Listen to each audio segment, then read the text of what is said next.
Buenas tardes a todos. Les damos la más cordial bienvenida a esta Máster Class Internacional. Les comentamos que esta charla se llevará a cabo en el idioma inglés.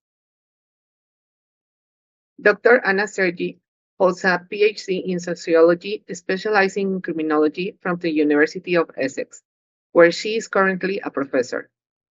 Her areas of expertise include organized crime, comparative criminal justice, and more recently, drug importation through seaports. She has published extensively in leading journals and is the author of 2 books in Italian and 7 books in English, with a new book forthcoming next year. Dr. Sergi also has experience in the private sector, having worked in forensics at PricewaterhouseCoopers in Milan and later at Withers LLP in London, where she was part of the Italian desk. She has been a visiting scholar at several institutions, including New York University, the University of Melbourne, and various universities in Italy. Additionally, she has served as a consultant for the Australian Institute of Criminology and the Global Initiative Against Transnational Organized Crime. Her research has involved collaboration with agencies such as the Royal Canadian Mounted Police, the FBI, the Italian Anti-Mafia, the UK National Crime Agency, and Europol. She has also received numerous awards, including being named Educator of the Year by the University of Essex in 2021 and the Early Career Award from the European Society of Criminology in 2023. Without further ado, I give the floor to Dr. Anna Sergi. Welcome, Doctor. Hola a todos, muchas gracias por la invitación. Mi español no es suficiente para hacer la conferencia en español, pero thank you very much for being here. Okay, I'm going to share my slides. Where are my slides? Oh God, I just did it, and okay, 1 second. Okay.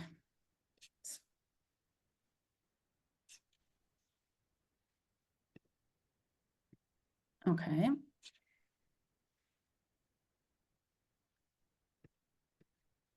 So thank you very much, everyone, for the invitation. And I hope at some point I'll be able to speak fluent Spanish. So today I'll be speaking for about 40 minutes. And of course, if there are any questions, I'm happy to answer them as we finish the presentation. So this is a work, the culmination of a work that has been on my agenda for quite a while. In particular, today I'm going to talk about these 3 papers, which just came out, as you can see, one in June 2024, September, and last month. So this is the latest work I've been doing specifically on the presence of the ndrangheta in Australia, the Calabrian mafia in Australia, which is what I mostly research, but with 2 specific focuses. One is how do mafia families change one generation after the other, and how does this affect their mobility? So in practice, this means asking questions about 2 main problems. One problem is if mafia-type groups move, and they move with all their structures, how do we effectively manage to understand how their structure changes when intergenerational change occurs within migration? So this requires looking at migration studies. It requires looking at technology and globalization, and of course, as I am a critical criminologist, also the perspective on the communities. Sorry, there is someone whose microphone is probably still on. So if you can please check, because otherwise I get really distracted. Thank you. Okay, so in particular, the first concepts that we need to look at. So intergenerational changes. If a younger generation of organized crime families take over, they often bring new ideas, new strategies, and this can either enhance or undermine the family business. So the moment younger people come in, their way of doing business can change the criminal organization. Another key concept that I want to introduce is the concept of transculturation. So on the one end, I was looking at Italian tradition, so the ways in which migration and Italian migration has evolved in Australia, but not all in Australia, and to what extent Italian generations have acquired, new generations of Italians have acquired Australian cultural elements, and to what extent this has led to shifts in identity and operational methods of criminal families.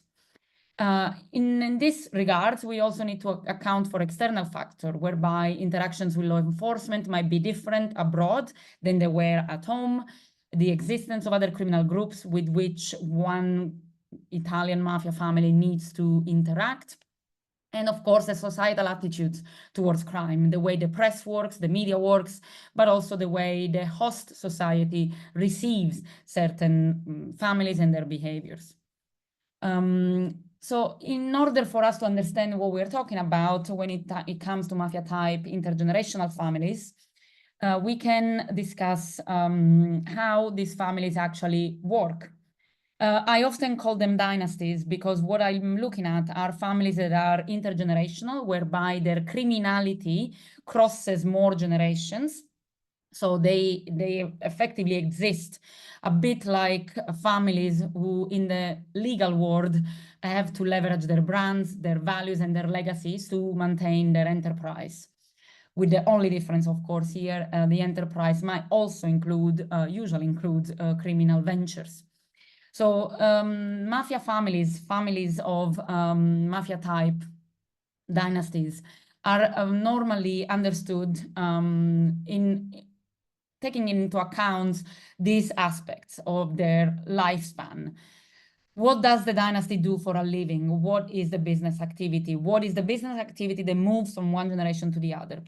How are these activities run? What is the business model? So is there a reliance on external, on internal? Is everything in the hands of a few, or is everything in the hands of one person?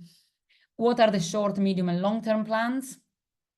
Do they have a plan? Do they have a plan to reinvest the money? Do they have a plan to enter other markets? Do they have a plan, or we cannot possibly see one?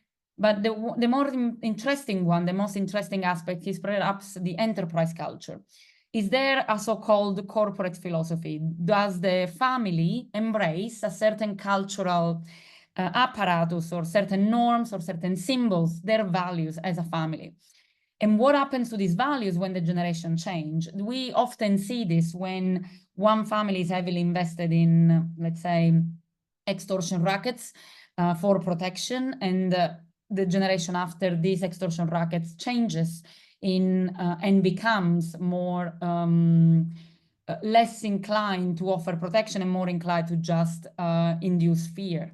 So this type of recognition that the family seeks from the outside, how do they want to be seen?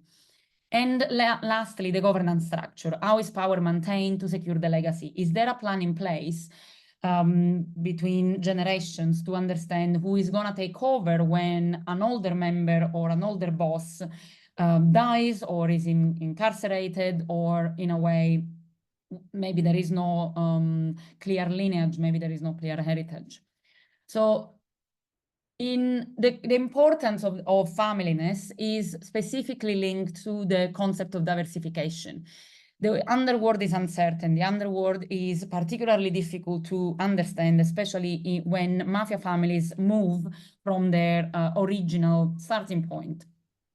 So in this sense, understanding mafia families involves understanding both their families' activities, their enterprise culture, their governance, but also understanding how generation after generation they change their businesses, especially within the migration platform. So if we are talking about Italians in Australia or Mexicans in the United States, and we see different generations of the same groups or the same families moving on with their criminal enterprises, then we need to understand how generation after generation these individuals belong more to the Italian migration cohort or to those cohort of people or migrants who are more integrated in the host societies. So to give you an example, to what extent younger generations of Mexicans or Italians are maybe attuned with American culture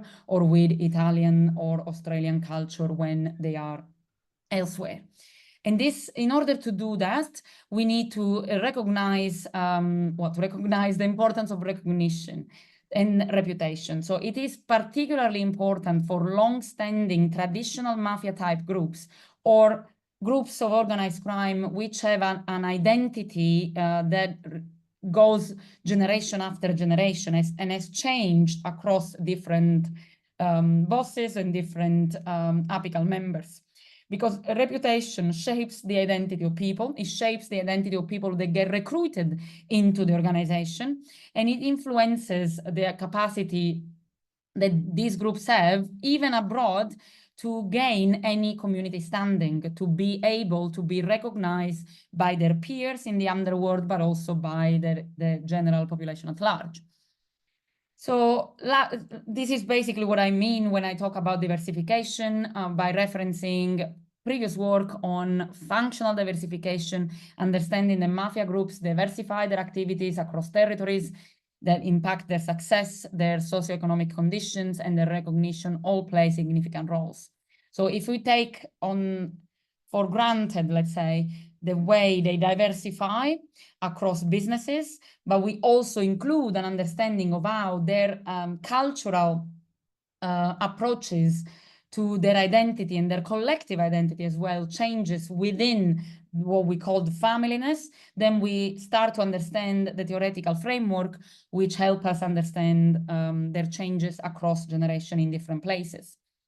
In particular, I've talked about transculturation. Transculturation is what happens to migrant communities, people of ethnic descent, which more generation after generation acquire, stratify different cultures to the point of either integrating fully with the host society or remaining in a very hybrid form.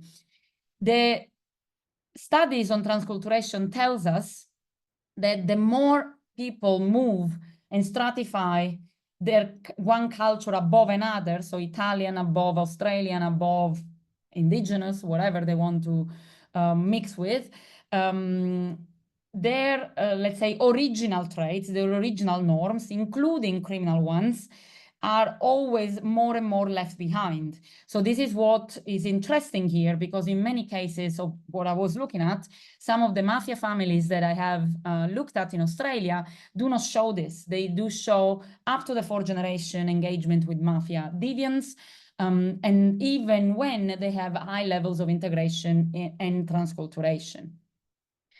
This other paper is mostly concerned with the hidden arms to the migrant societies, in particular the stigma on the migrant societies that comes from the migration of criminal groups, mafia-type groups abroad, and what we call intimate bonding. So there is a next level of arm that touches migrant communities when mafias is in migrant communities. So the stigmatization and the harm to migrant communities is sometimes higher than the harm of the mafia in their host societies, because people abroad are already minorities as it is. It is particularly important trying to understand the familiness and the diversification to also look at the role of ambiguity and secrecy. In particular, we know that secret organization, clandestine organization, including the ndrangheta, including in mafia-type groups, use ambiguity strategically to manage perception and to maintain balance between their visibility and their secrecy. They want people to know them, but at the same time, they have to adopt certain layers of secretness. This has to do with the reputation maintenance. Ambiguity can enhance rather than diminish the reputation of mafia groups. reinforcing their social standing. There is such a thing like reputation by invisibility, the idea that the more secret you look, the more secret people perceive you, the more ambiguous you are in what you can effectively do, the more this can lead people to fear you. Mafia groups gain external recognition for providing governance and engaging in illegal activities, and this strengthens their community ties. But more generally, they have to negotiate how to build their reputation between visibility and secrecy. And this will have an impact on crime dynamics. So when we look about of families, mafia families migrating in different places. I mean, I've looked at mafia families, not just in ndrangheta, in Europe, in Canada, and lately in Australia, and these things tend to converge in different contexts. So on the one end, mafia families that are higher in recognition, so they are heavily recognized abroad, they have strong, high historical reputational capital. They transfer this reputational capital to other families through alliances and through marriage, for example. If you are a family that is well known by the public and by law enforcement, because in the past you used to be a famous mafia family, you can transfer the reputation capital to a new family by marriage, for example. And this will impact current illicit activities. More importantly, we also saw the family's diversification. So the more a mafia family evolves and changes, the more it will align with migration narratives, because migration tends to heavily diversify families of migrants more generally. So as newer generations show increasing deviance from mainstream migration expenses, intergenerational migration cuts mafia ties. So to say it in an easier way, the more diversification is high and resembles the normal trends of migration diversification, the more mafia ties get cut. So in this sense, this goes against some of the mainstream discourse that looks at mafias as a thing for life. The ambiguity surrounding mafia families abroad that sometimes cannot be recognized as mafia families because the law of the host society does not allow that, allows for a separation between past criminal involvement and current activities. On the one end, we have some families who have disengaged completely from direct criminality, but they remain influential anyway in the social network. They put people in contact, they evolve in a way, and they become gatekeepers of the overall organization, but without committing any crime. And this is problematic because this ambiguity doesn't allow law enforcement to actually go after them, but doesn't even allow people, normal people, to look at them with trust. So again, this is something that is more related to the community than it is to mafia families. And last but not least, the role of technology in mafia evolution. Now, technological advancement have transformed the way mafia groups, in particular the ndrangheta, manage their operation. And this is nothing new. I mean, we've looked at this for quite a while now. And the rise of encrypted communication specifically has been the focus, especially in Europe, but not just in Europe, to try and understand how criminal enterprises have been evading law enforcement. Now, in this specific paper, I look at Operation Eureka. Eureka is a case, European case, led by Europol and Eurojust, but with enormous impact also in Latin America because of the centrality of cocaine trade. And it was an operation across a number of states of May 2023, and it was heavily based on Sky ECC and EncroChat phones, so two types of devices which were used in the underworld across the globe for encrypted communication. So what we see here is that the use of encrypted phone is integral to the operation and decision-making processes of ndrangheta members. But at the same time, there are tactical considerations the mafia members take when using technology. They are aware of law enforcement surveillance. They try to be to advance any concern. So the two quotes here should showcase this. Bro, listen to me, not just because I sell the Sky phones, but figure it out. With what phones have we carried out the job? How did we move all this stuff until this morning? So they basically say, yes, we rely on encrypted phones, but at the same time, we knew how to do this even without encrypted communication, so we can always go back. Just in case, we might not share all the details in these phones, not until we are sure. Again, they don't trust the phones themselves. So the integration of technology reveals significant generational tensions within the ndrangheta specifically. Younger members are generally more inclined to adopt new communication methods, nothing new there. Older members exhibit caution and don't want to use it. There is pressure to adopt new technologies despite the financial implications, and there is a generational push towards modernization. They don't want to lower the price, but they want us to buy those fucking phones, the ones that in 2 months will be an extra 3,300 euros. And older members are cautious about this technology, emphasizing their desire to maintain secrecy and operational security. So in particular, there is this older member who advises you have to take off the SIM card and use the Wi-Fi, especially if you're in Italy and not abroad. And he goes on and knows about the technology, but at the same time, doesn't want to rely too much on it. And this is probably where we see most of the research agenda going at this stage. On the one end, we have intergenerational changes, how technological advancement impact the dynamics within ndrangheta families. But how this changes the cultural adaptation to mobility, how the ndrangheta adapts its practices in response to different cultural contexts in host countries, specifically understanding to what extent their identity still remain anchored to traditional values of the group of origin. And of course, technological evolution, as I said, examining the integration of new communication technologies and their effects on operational methods.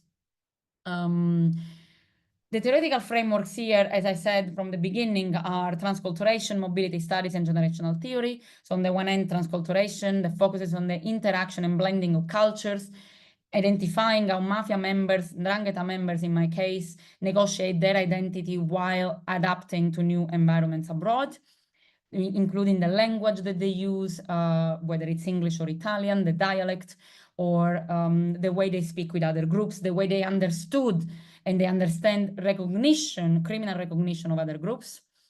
Mobility studies on the one end, so the movement of mafia groups across border, how these practices are embedded not just in cultural but also economic context, and general generational theory, which explores the differences in attitudes and behavior between younger and older members of a group, in this case the ndrangheta, particularly regarding their cultural integration in the host society. Now, this was the heavy part of the presentation. In the latest 15 minutes, I'm going to look at the ndrangheta dynasties and mafia mobility, more specifically towards Australia. This is a project that is still ongoing. It's a project that looked at 38 families of the ndrangheta. The ndrangheta is particularly important to be studied in Australia because Australia alone is the only country outside of Italy where the ndrangheta families have been existing for 100 years and they have not mixed with any other Italian mafia groups. So there is no Sicilian mafia, there is no Campanian mafia, there is just the ndrangheta. So it's a pure form of evolution in that sense. So the ndrangheta, for those of you who don't know, I've already mentioned it and kind of took it for granted. I hope you don't mind. But it is a mafia group that has its origin and its roots in Calabria, Calabria being one of the southern regions of Italy, a region of less than 2 million people, and one of the poorest regions of Italy for a million reasons, including the ndrangheta presence. The ndrangheta has presence abroad, specifically and innovatively with its structures abroad. So it's not just about random members who do different type of crimes, specifically drug trade around the world. They have set up entire clans and structures of power abroad, specifically in Germany, in Australia, and in Canada, mostly in the eastern part. Now, the ndrangheta is, the ndrangheta global reach is mostly due to their participation in the market of cocaine And in the cocaine traffic, it gave them the ability to move around and to build a reputation everywhere, specifically starting from Latin America, where they have historically had a number of partnerships, even if they have seldom set up entire clans abroad. So in this sense, mafia mobility for the ndrangheta range certainly from delocalization to territorial colonization, but mostly including dynamics that we term condition opportunism or functional diversification. The important thing about the ndrangheta is that we talk about families. We're talking about biological families mostly. As you can see from the picture, there are a number of surnames that are usually associated to the ndrangheta.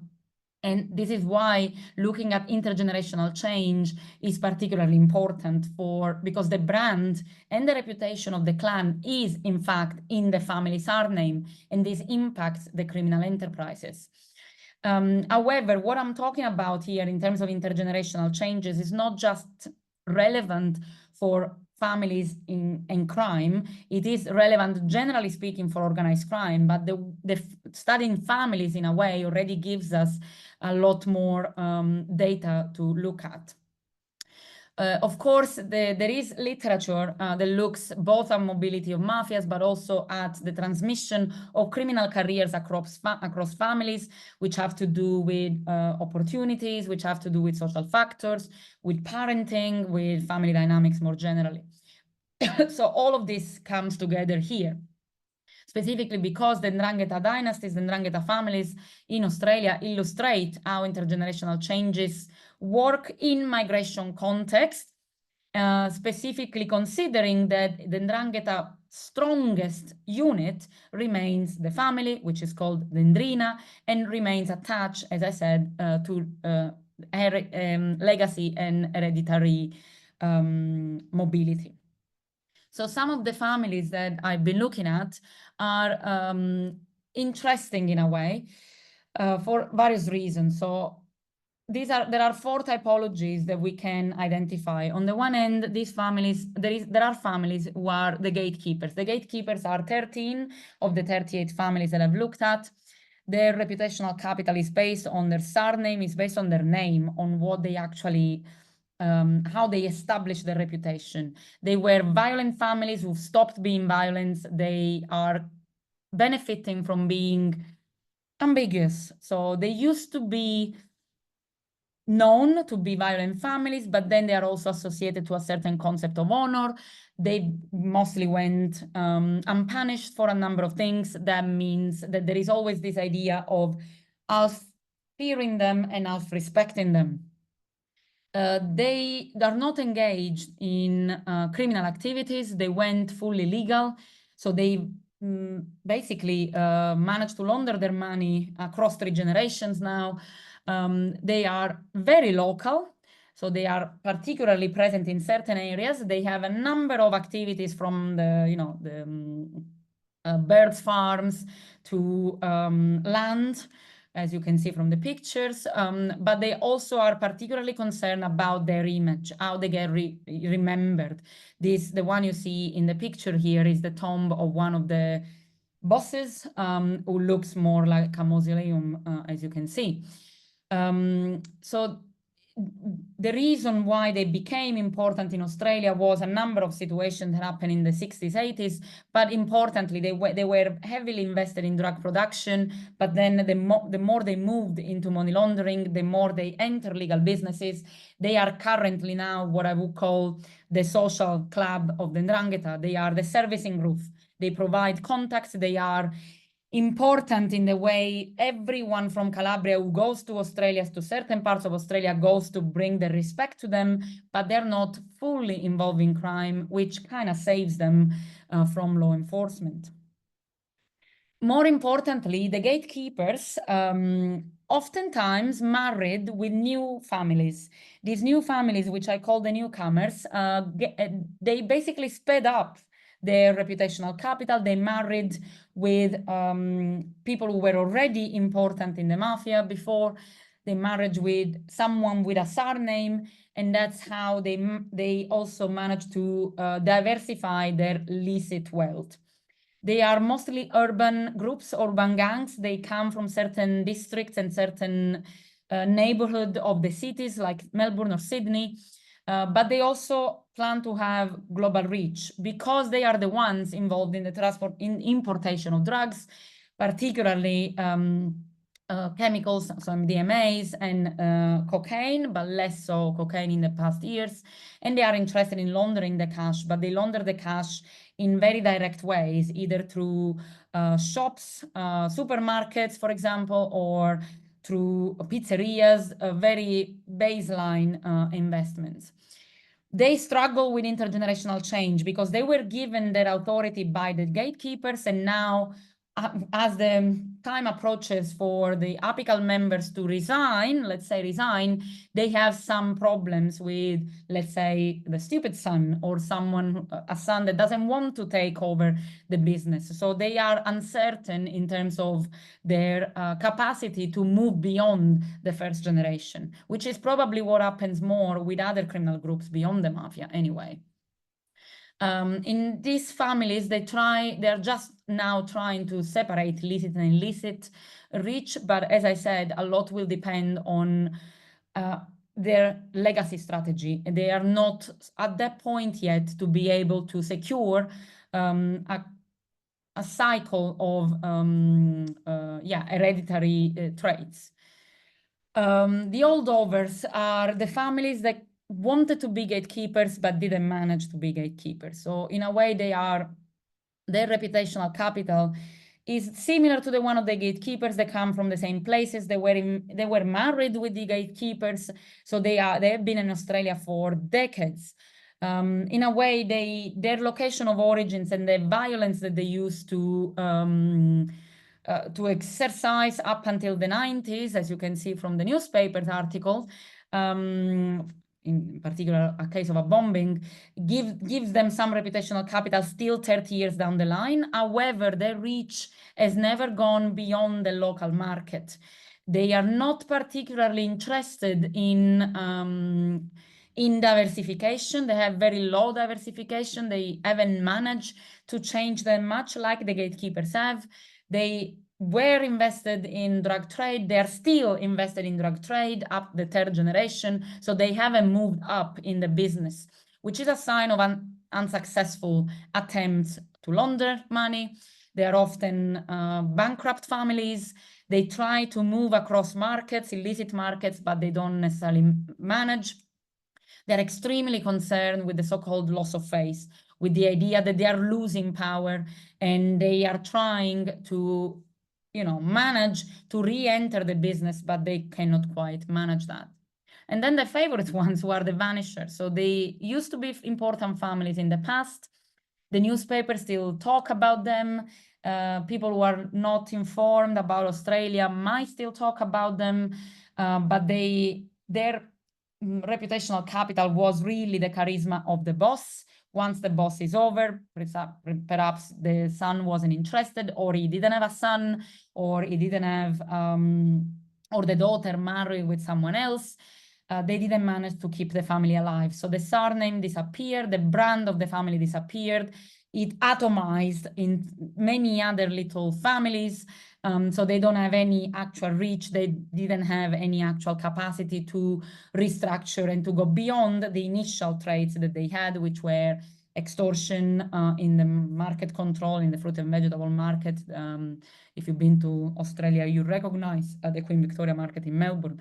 So all of these four families, in a way, are important for our understanding because they, in a way, represent the possibilities that organized crime group can encounter when they move. So on the one end, if a group has ties with its location of origin, it's more likely to remain in power and take roots in abroad as, let's say, an independent autonomous cell. The more they hybridize and the more they embrace other criminal groups, they might, remain stuck in their activity at the beginning, like the holdovers did, but they might also embrace new markets like the newcomers are doing. The ambiguity over their criminal status, whether or not these people are actually doing anything criminal, comes with the very high families diversification. So the more a family diversifies, the more ambiguous their criminal status remains, if they're particularly good at it, or their criminal status might be ambiguous because the family has effectively disappeared, anatomized, and it makes no sense to use the same brand name anymore. In particular, we have with the newcomers something specifically Australian happens, which is that these families, new families who just gain power because they married gatekeepers, developed their ndrangheta and their mafia association in Australia. So they were not mafia families in Italy before, they just became mafia families in Australia. And this is something that we need to understand in the spectrum of reputation and recognition. Can you fabricate, can you engineer Italian mafias abroad? Yes, you can. And this is a question that I would also like to pose for other criminal groups. Can you engineer the belonging to a criminal group, let's say Mexican, Colombia, not in Mexico or not in Colombia, provided that there are some capacities elsewhere to recruit and to be absorbed within the association? So the gatekeepers and the newcomers are still connected to the families back home, and this helps business in Australia. Their evolution appears mostly aligned with migrant experience. On the one hand, the gatekeepers, who are fully integrated migrants. So at the fourth generation, they appear as completely integrated in Australian society, but also the newcomers, because they appear to be very similar to criminal groups in Australia. In that sense, other ethnic migrant groups who commit crime in Australia. And also the vanishers are particularly interesting because, like it happened in many cases for the migrant communities of Italians in Australia, at some point you lose family ties because of the lack of endogamy and effectively just full integration by losing the ties from home. The only families who are involved in serious crime, excluding protection services, who are mostly the gatekeepers services, we find that the newcomers are still involved in serious crime. So new families, new blood, new surnames, new groups, and the holdovers, because they are still attached to the crimes that they used to do in the past. So in the end, when we look at bringing it all together, intergenerational changes and evolution of the ndrangheta families in Australia, what does it teach us? What does it teach us? It teaches us that many criminal groups maintain contact with home, even in a non-criminal way, can complicate our understanding of ethnic ties to organized crime. In a way, interconnectivity is not necessarily the only way in which we understand organized crime, ethnic organized crime abroad. There are some families from Calabria in Australia who maintain heavy connectivity with home, but they are not involved in crime. And this is something that we need to consider, especially when we consider the bias of law enforcement. Changing roles and families diversification. So the roles within families, especially regarding gender and youth recruitment, are evolving. This is leading to increased individual agency. So young people have more agency abroad than they would have if they were within their family back home.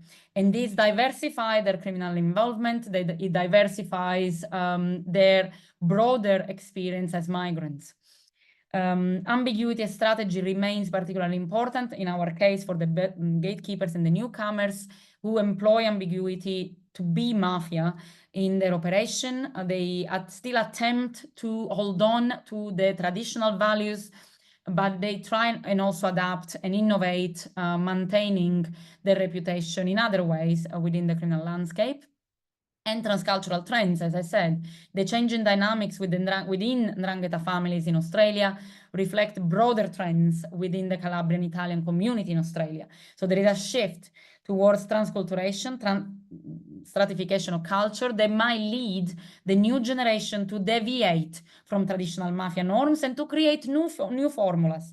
At the end of the day, the most successful at crime, in this case, remain the newcomers who were not mafia groups back home, who are given reputational capital from the gatekeepers who used to be the most important mafia groups in Australia. They are the ones effectively doing the majority of the crime that are linked to the ndrangheta in Australia. So this is why I insist on transcultural trends. The people in the newcomers' families are Australian. They come from Italian origins. They usually come from Calabrian origins, but they have nothing of the traditional norms of the ndrangheta, and they would not be considered ndrangheta back home. So this changes, this new interest of diversification of cultures is what effectively might lead us to lose the ndrangheta in the process, but to still remain anchored to some ideas of ethnic organized crime, which is very difficult to disentangle, especially for law enforcement. Now I'm done. I hope it was somewhat clear. It was a very quick, very probably difficult, I guess, also to follow for some people, but please, if there are any questions, do let me know. I'm happy to answer.